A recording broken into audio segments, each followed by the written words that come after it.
presentación. Bien, es un gusto estar nuevamente con ustedes para presentar el panel de disertantes de esta mañana con muchas preguntas. Hay inquietudes que quedaron de algunos cuando se registraron y otras del día de hoy en el chat. Le vamos a dar el espacio a la ingeniera Roxana Sarabia para que responda a las preguntas que le han hecho llegar a ella. Bueno, ¿qué tal? Gracias, Isidro, muchas gracias. Muchas gracias a todos por haber participado y por el tiempo. Tengo dos preguntas, las dos quizás están un poco relacionadas, porque una me preguntan respecto a las pymes, cómo trabaja GC1 con respecto a las pymes, y la otra pregunta es si los sistemas o la propuesta puede ser implementada en avicultura familiar. La respuesta es que, bueno, en el primer caso, GC1 trabaja mucho con las pymes, más del 95% de los socios son empresas pymes, y a raíz también de esta situación de la pandemia, se da que lanzamos un programa especial con descuentos y con convenios para trabajar con empresas radicadas en diferentes provincias, en lo que respecta a la Argentina. GC1 es una organización que está en todo el mundo, especialmente en Latinoamérica, tenemos en 19 países, y cada país tiene un programa. Les recomiendo que se acerquen o que me escriban, si no son de Argentina, y estar con la oficina local. Y también decirles que con respecto a la otra pregunta sobre la agricultura familiar, avicultura familiar, perdón, los estándares son aplicables a cualquier tamaño de empresa. ¿Sí? Justamente lo que buscan es poder adecuarse a cualquier sistema, a cualquier tipo, tamaño de empresa y a cualquier software. Son estándares abiertos, hay documentación técnica, son procesos definidos y una metodología que puede aplicarse según cómo trabaje la empresa y su metodología. Así que quedo a disposición, y estaban mis datos de contacto, sino a través de Red Alimentaria, de Isidro, de Débora, será un gusto poder responderles. Muchas gracias, ingeniera, muy interesante. Gracias. Me tocó trabajar mucho en el Comité de Principios Generales del Códex, el tema de trazabilidad, durante años, hasta que se la pudo definir como una herramienta de la gestión del riesgo. Bien, damos el paso a este ciudadano peruano, muy contento de que tengamos en esta jornada también otro representante del Perú, porque es realmente muy numerosa la inscripción de sus compatriotas. Adelante con todas las preguntas, por favor, que también tiene bastantes. Gracias, muchas gracias, Isidro, nuevamente por la organización. Bueno, las preguntas, tengo unas 10 preguntas, las voy a resumir, voy a responder menos, pero de manera concisa. Edilson Barrios e Ignacio Ramón preguntaron sobre dónde es la síntesis y el almacenamiento, si se utiliza en la ración, el GAA. En realidad, el ácido guanidinoacético, el GAA, la síntesis se da en el riñón, y la transformación a creatina se da básicamente, principalmente en el hígado. Y recordemos que la creatina, una vez producida, una vez sintetizada en el hígado, se almacena en el músculo esquelético, básicamente. Hasta el 98% de creatina se encuentra en músculo esquelético. Entonces, justamente debido a su especificidad, su aporte energético, es que la mayor proporción se almacena en músculo. Entonces, esa sería mi respuesta concisa. Bueno, otra pregunta de Ángel Urrutia, si esta dieta funciona para pollos de engorde y si ya lo están suministrando en plantas alimenticias. Sí, la respuesta es sí. Sí funciona, se está usando bastante. El producto se usa en Europa, en África, en Asia, en Australia, en América Latina, México, Brasil, Chile, bueno, los países de América Latina. Entonces hay experiencia y se usa bastante el ácido gonidinoacético en pollos de carne, realmente. Otra pregunta, una muy buena pregunta de Ángel, de Andrés Paul Zelaya. Considerando el efecto de batería, además de retar la energía, ¿han evaluado retar niveles de fósforo en dietas de pollo de engorde? En realidad es una excelente pregunta, pero hay un inconveniente, retar fósforo, porque el fósforo, el 80% del fósforo se destina a, y se encuentra en el esqueleto, formación y mantenimiento del esqueleto, a diferencia del ácido gonidinoacético, el GA, que tiene 100% de exclusividad para formación de creatina. Entonces, nos resulta más interesante retar el GA, que es exclusivo para formación de creatina, que el propio fósforo, que sabemos que tiene más funciones. Pero tengo un dato interesante, que tenemos estudios donde se demuestra que la excreción de fósforo disminuye con el uso de GA. Entonces, hay una relación de un mejor aprovechamiento realmente. Y hay una pregunta también de Carlos Basalio. Si llegaremos a formular dietas considerando los aportes y requerimientos de creatina en los animales. En realidad, es una buena pregunta. Sabemos que el mejoramiento de la selección genética es constante, es continua, pero ya vemos que en el caso de la casa genética que mencioné, en Aviagen, hay una recomendación en su listado de miopatías para el uso de ácido gonidinoacético. Entonces, estamos seleccionando para aceleración, aumento de crecimiento en menos tiempo, y eso trae algunas consecuencias indeseables junto. Entonces, seguramente el avance en selección genética va a ser más imperiosa la necesidad de controlar en este punto específico miopatías, y también el tema de, por supuesto, de mejorar parámetros productivos para la industria, ¿verdad? Y la última pregunta corta, me preguntaron sobre ponedora, sobre postura. Y sí, sí hay resultados y sí hay uso de ácido gonidinoacético en postura, principalmente a partir del pico de producción, con resultados bastante interesantes también en conversión alimenticia en relación a masa de huevo. Entonces, muchas gracias una vez más por las preguntas. Mi correo está ahí, lo voy a dejar en el chat de YouTube. Y muchas gracias una vez más, Isidro, y a Red Alimentaria. No, los agradecidos somos nosotros. Ya puse en el chat la dirección de email porque alguien la solicitó, así que está a disposición de todos los participantes. Bien, vuelvo a agradecer y vamos a aprovechar estos últimos 15 minutos para que primero Juan Francisco y después Gabriel respondan. Tienen muchas preguntas, que el origen está en las inscripciones y en el chat.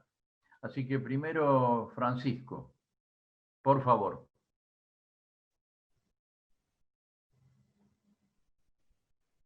El micrófono tienen que habilitarlo. Sí. Muchas gracias, doctor Isidro. Una vez más, gracias a usted y al equipo de agricultura de MSD en Argentina por el gusto de estar aquí con ustedes. Efectivamente, tengo yo 11 preguntas. Varias de ellas están relacionadas con aves de postura o aves de producción de huevo.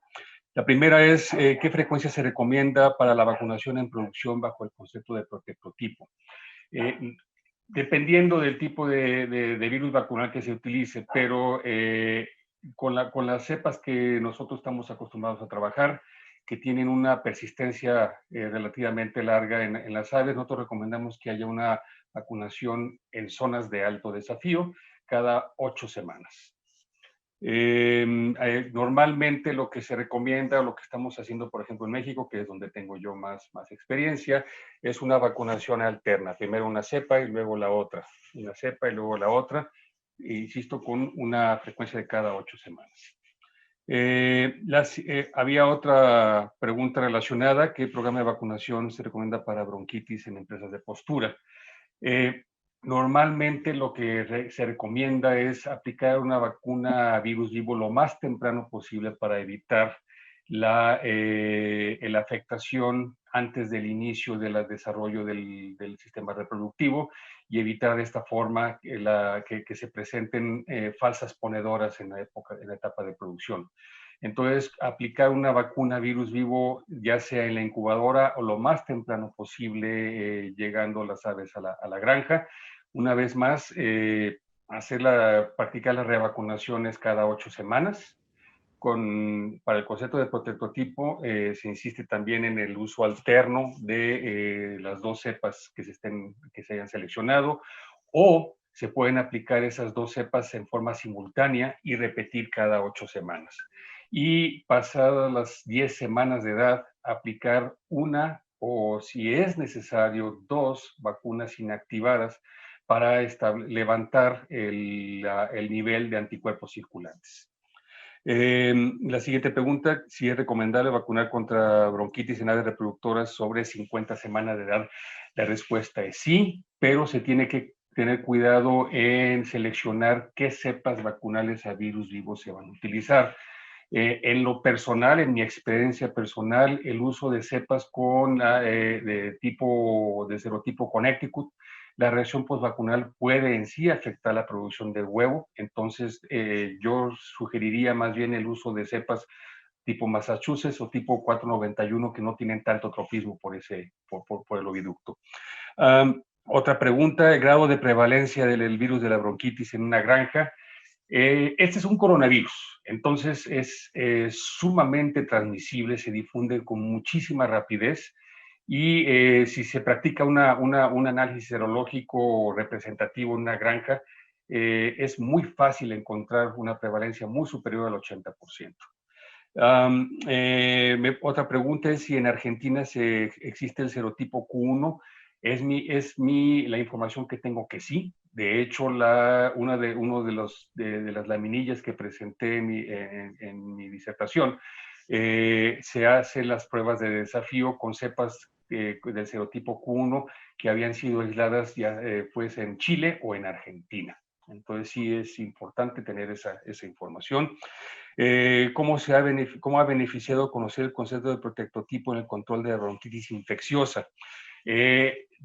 Para mí, el beneficio más importante de la aplicación del concepto de protectotipo, independientemente del tipo de explotación, es reducir la frecuencia de la aparición de cepas variantes, a diferencia de la escuela americana que se basa en la introducción de vacunas basadas en cepas variantes cada vez que estas van apareciendo. Y eso, por lo menos incluso hasta en la misma literatura científica, habla de que esto puede incrementar o acelerar la emergencia de cepas variantes en lugar de disminuirla.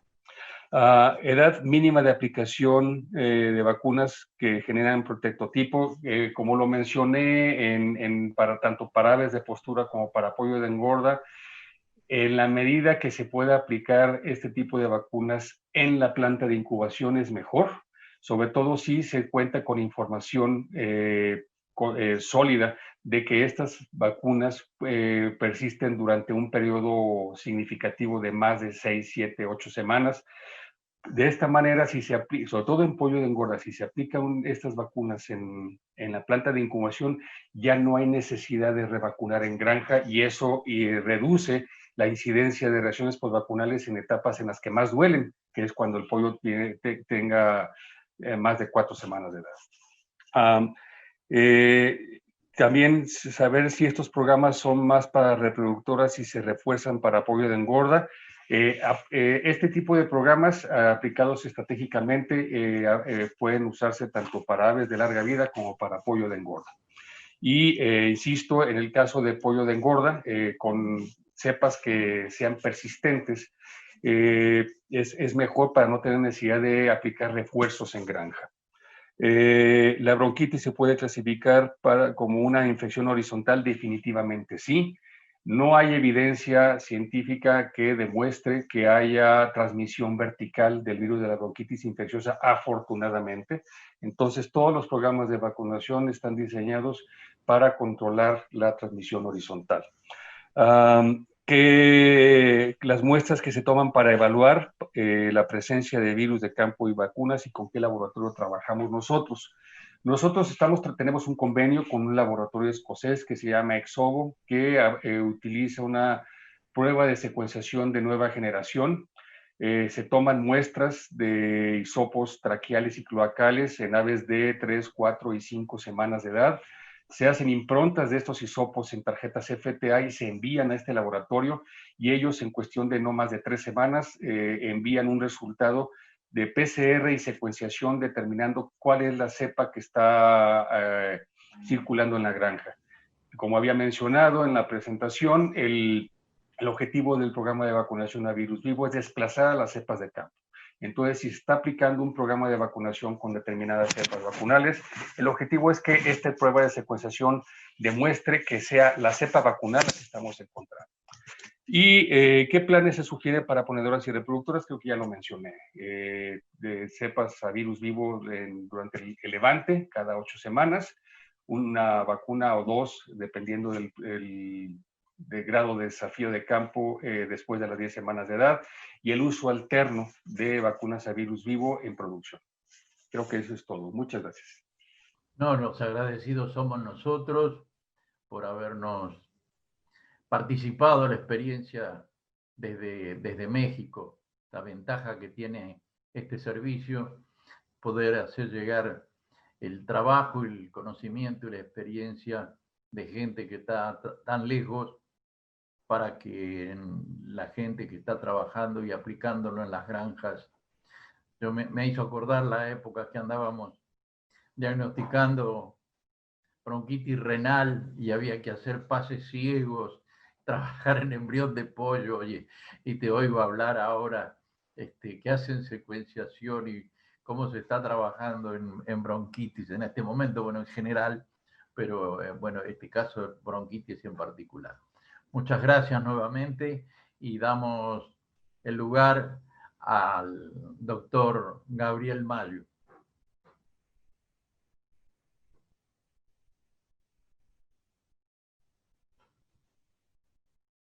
¿Le habilitan, por favor, el micrófono al doctor Gabriel Mayo?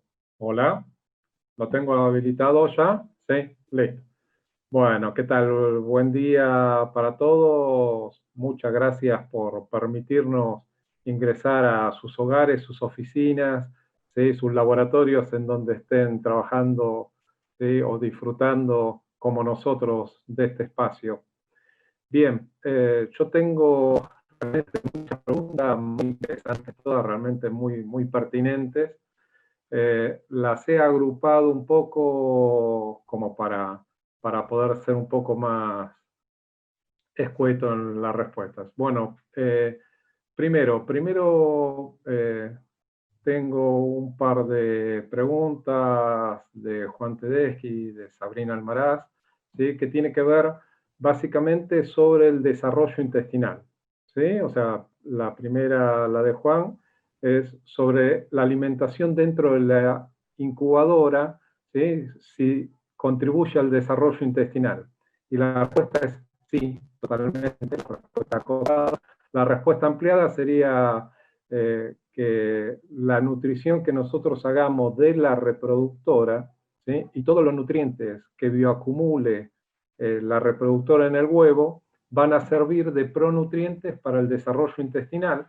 De hecho, hay muchos trabajos publicados y nosotros hemos hecho algunas experiencias de inocular Inovo al día 18 a huevos con diferentes nutrientes para ver cómo era el desarrollo intestinal y hemos encontrado respuesta.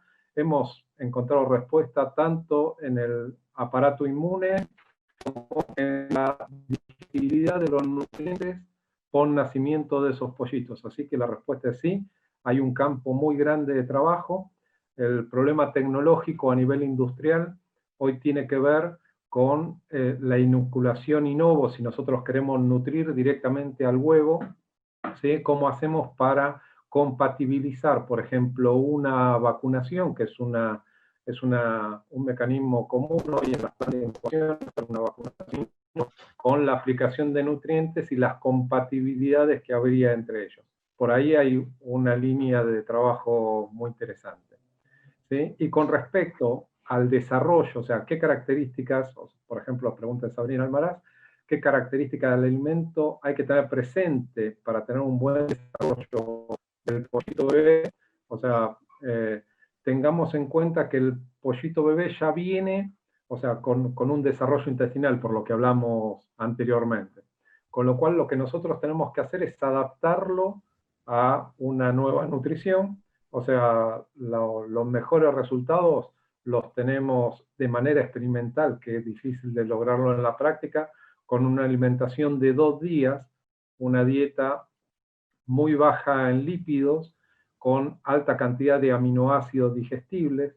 Es un momento en el cual el ave está muy permeable para utilizar cualquier pronutriente, llámese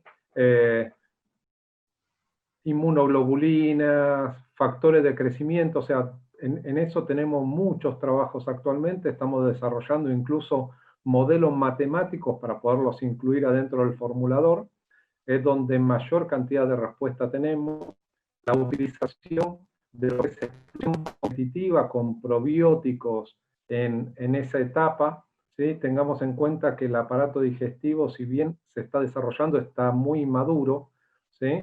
Tenemos una primera fase, que son las primeras 8 horas, después tenemos aproximadamente 5 días más, y después una fase en donde se cambia la flora intestinal, hay un mayor desarrollo del tejido inmune, y teniendo en cuenta que tenemos que favorecer todo ese sistema, ¿sí? Teniendo en cuenta también un ambiente, porque esas aves están en un ambiente y tenemos que tener una evaluación permanente del ambiente para poder lograr la mejor fórmula para ese desarrollo que nosotros querramos. Y esto me da pie para la otra serie de preguntas que tienen que ver con el tema de diferentes aditivos en lo que es la nutrición de las aves. O sea, hay unas preguntas, por ejemplo, acá de Adrián Gandini sobre el tema de las silanasas en sorgo. O sea, yo presenté unos resultados en los cuales, que eran resultados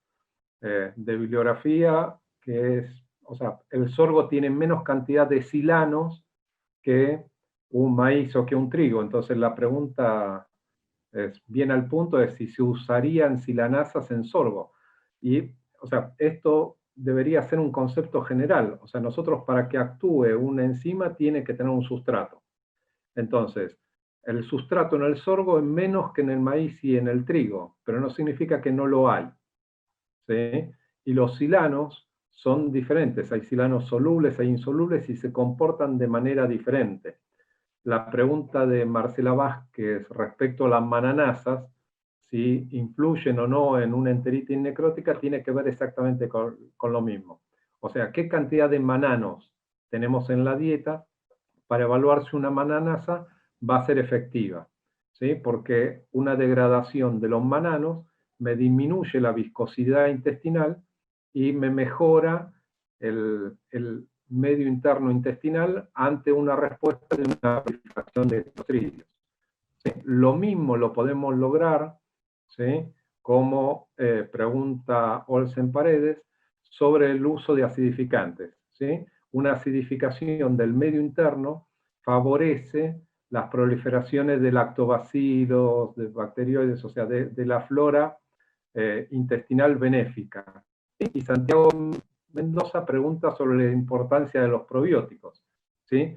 Tengan en cuenta que básicamente lo que nosotros hacemos es juntamos toda la información que hay publicada, ¿sí? Toda la que hay en bases científicas con referato, toda la información de campo que nosotros tenemos de Argentina y de varios países de Latinoamérica, y los tratamos de juntar en un programa de formulación y generamos una ecuación matemática para sacar el foco de un ingrediente para pasarlo a tener en los nutrientes.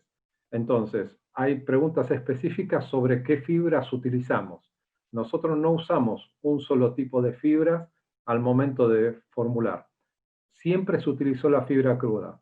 Después algunos nutricionistas desde hace 15, 20 años empezaron a trabajar con FDA, FDN en el sistema de Ban-Sus, y desde hace 5 años atrás hay varios nutricionistas a nivel mundial que estamos trabajando con fibra fermentesible y fibra soluble. Hay algunos análisis, ¿sí?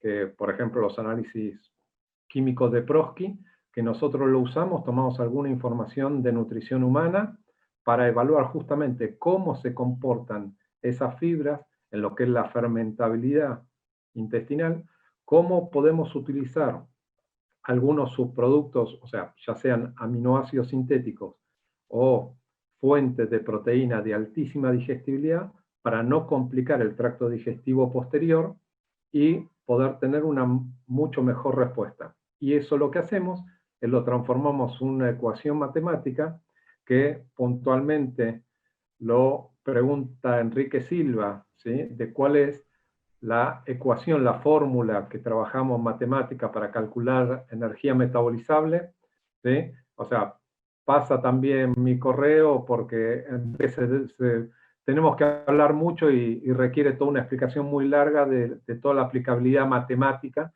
de estos conceptos. ¿Sí? Conceptos biológicos que nosotros los transformamos en conceptos matemáticos para no sesgar en la decisión. La decisión se toma en función de una máxima respuesta productiva y un máximo retorno económico. Básicamente lo que nosotros hacemos es tomamos toda la información disponible y lo simulamos para obtener la mejor respuesta. Y esto, como para terminar, ¿sí? Que hay una pregunta de Jorge Di Loreto, que dice, ¿cuáles son los avances en calidad intestinal que se han alcanzado en Latinoamérica en el último año? ¿Sí? O sea, realmente en el último año con la cuarentena y la virtualidad de nuestro trabajo en Latinoamérica, o sea, no podemos hacer un seguimiento, pero sí podemos ver la evolución. Se está trabajando muchísimo en la reducción de patógenos, llámese coccidios con modelos matemáticos, por ejemplo, de Elizabeth Santin en Brasil, que ahora está en Canadá, ¿sí? O sea, con foco en coccidios. Se ha trabajado mucho con trabajos en clostridiosis, en colibacilosis, ¿sí? En cuanto a lo patógeno. En cuanto a fibras, sí se está trabajando mucho en México, se está trabajando en Brasil, sobre cuáles deberían ser los métodos de trabajo en cuanto a fibras, ¿sí? Y en cuanto a lo que son modelos de nutrición aminoácidica y energética, son modelos no de Latinoamérica, sino europeos, porque en Europa se utilizan desde hace muchísimos años subproductos de origen animal y subproductos de origen vegetal, y están mucho más avanzados que nosotros, porque al igual que las fitasas que surgieron en el mundo como para disminuir la cantidad de fósforo que se acumulaba en los ambientes, fue un invento de los europeos, y el primer foco de las fitasas fue para disminuir la contaminación del fósforo en el medio ambiente.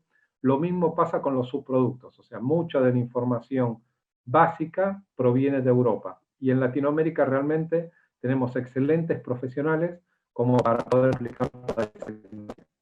¿Sí? Bueno, muchísimas gracias, espero haber sido conciso, ¿sí? O sea, son preguntas realmente muy, muy interesantes. Muy bien, muy bien. Muchas gracias a todos. Realmente estamos cumpliendo con los plazos previstos y respetando a la gente que tiene sus actividades. Agradezco la participación de cada uno de ustedes y las empresas que los acompañaron. Los esperamos a todos a las 14:15 para continuar con las actividades de esta tarde. Muchas gracias y continuamos en unos 60 minutos.